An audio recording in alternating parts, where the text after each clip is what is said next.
My childhood. Where shall I begin?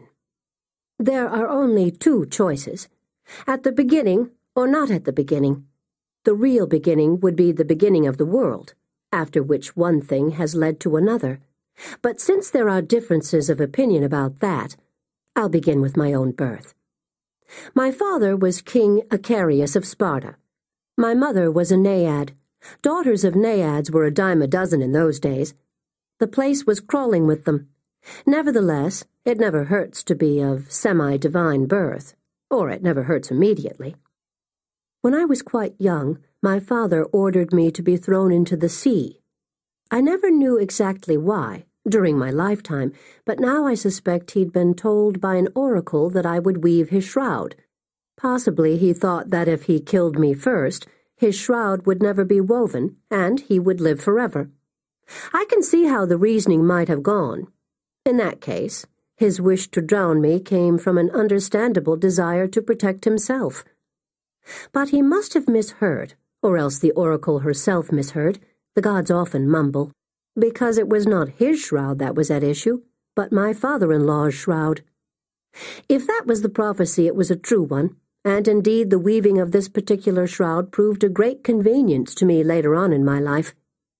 The teaching of crafts to girls has fallen out of fashion now, I understand, but luckily it had not in my day. It's always an advantage to have something to do with your hands. That way, if someone makes an inappropriate remark, you can pretend you haven't heard it. Then you don't have to answer. But perhaps this shroud-weaving oracle idea of mine is baseless.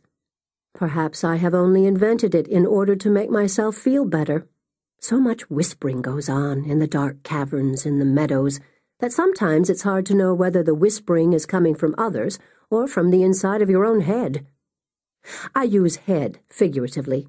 We have dispensed with heads as such down here. No matter. Into the sea I was thrown. Do I remember the waves closing over me? Do I remember the breath leaving my lungs and the sound of bells people say the drowning hear? Not in the least. But I was told the story.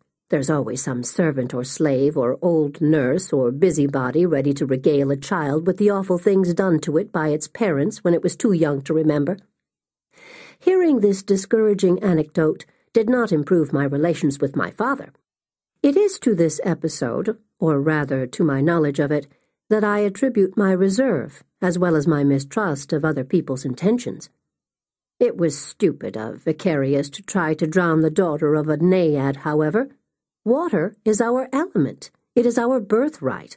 Although we are not such good swimmers as our mothers, we do have a way of floating, and we're well connected among the fish and seabirds. A flock of purple-striped ducks came to my rescue and towed me ashore. After an omen like that, what could my father do? He took me back and renamed me. Duck was my new nickname. No doubt he felt guilty about what he'd almost done. He became, if anything, rather too affectionate towards me. I found this affection difficult to reciprocate. You can imagine. There I would be, strolling hand in hand with my apparently fond male parent along a cliff edge or a river bank or a parapet, and the thought would occur to me that he might suddenly decide to shove me over or bash me to death with a rock. Preserving a calm facade under these circumstances was a challenge. After such excursions, I would retire to my room and dissolve in floods of tears. Excessive weeping, I might as well tell you now, is a handicap of the Naiad-born. I spent at least a quarter of my earthly life crying my eyes out. Fortunately, in my time, there were veils. They were a practical help for disguising red puffy eyes. My mother, like all Naiads, was beautiful, but chilly at heart. She had waving hair and dimples and rippling laughter. She was elusive. When I was little, I often tried to throw my arms around her, but she had a habit of sliding away. I like to think that she may have been responsible for calling up that flock of ducks, but probably she wasn't. She preferred swimming in the river to the care of small children, and I often slipped her mind.